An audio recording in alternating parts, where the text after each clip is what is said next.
এই রায়ে আমাদের সম্মানিত মুসলিম নেতা এবং ভাই জনাব আজহারুল ইসলামের বিরুদ্ধে আনীত সকল অভিযোগ থেকে তাকে খালাস দেওয়া হয়েছে। আলহামদুলিল্লাহ রাব্বিল আলামিন। আজ বড় মনে পড়ে জাতির এই সংকট মুহূর্তে কঠিন বাঁকে আমাদের মাথার তাজ এই সমস্ত নেতৃবৃন্দ যদি বেঁচে থাকতেন,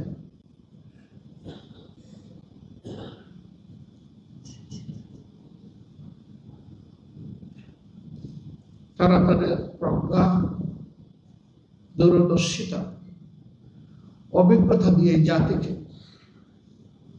পথ দেখাতে পারতেন। ক্যাঙ্গারু কোর্ট এইভাবে এক একজন করে যাদেরকে বিদায় দিয়েছে, দুনিয়ার কেউ আর তাদেরকে আমাদের কাছে ফিরিয়ে দিতে পারবে না। কিন্তু তাদের স্মৃতি এবং কর্ম, তাদের পুরা অবদান এই জাতির জন্য, আল্লাহর দ্বীনের জন্য অম্লান থাকবে এবং বারবার ফিরে আসবে ইনশাআল্লাহ। তারা বেঁচে থাকলে এই জাতিকে সততা, দক্ষতার সাথে সেবা দিতেন এবং রাজনীতিতে অনেক গুণগত পরিবর্তন আসত। মহান আল্লাহ তাআলার দরবারে দোয়া করি,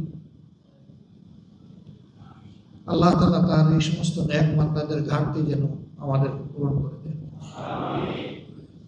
প্রিয় সম্মানিত ভাইরা, এই মামলাগুলো পরিচালনা করতে গিয়ে সীমাহীন জাল জালিয়াতির আশ্রয় নেওয়া হয়েছে, সৃষ্টি করা হয়েছিল যে এই পরিবেশে অন্যায়ের বিরুদ্ধে প্রতিবাদ করার সামান্য কোনো সুযোগ রাখা হয়। আপনারা দেখেছেন একটা রায় হয়েছে, বাস্তবায়ন হয়েছে। যাকে খুন করা হয়েছে বিচারিক আদালতের মাধ্যমে, তিনি তো আল্লাহর দরবারে চলে গেলেন, কিন্তু পাশাপাশি একই সময় পরিবারের সদস্যদের উপর নির্মম কষাঘাত এবং অত্যাচার করা হয়েছে। আমাদের সম্মানিত ভাই এবং নেতা জনাব আব্দুল কাদের মোল্লা, যেদিন যে রাতে তার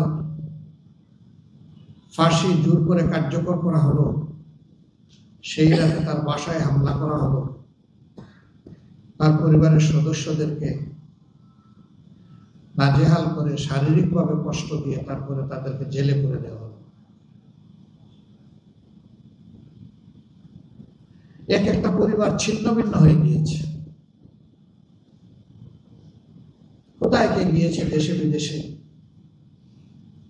হিসাব পাওয়া কঠিন, এরকম অবস্থা। আজকে যার রায় হলো, তার একটা মেয়ে ছাড়া দেশে আর কেউ নেই। ছেলেটাও দেশ থেকে চলে যেতে বাধ্য হয়েছে। মাঝখানে একবার হিম্মত করে এসেছিল, ভয়ঙ্কর চাপ তার উপর তৈরি হওয়ার কারণে আমরাই বলেছি বাবা তুই চলে যা। স্কাইপ কেলেঙ্কারির ঘটনা গোটা বিশ্বে নিন্দিত হয়েছে, তিরস্কৃত হয়েছে। গোটা বিচার প্রক্রিয়ার সময়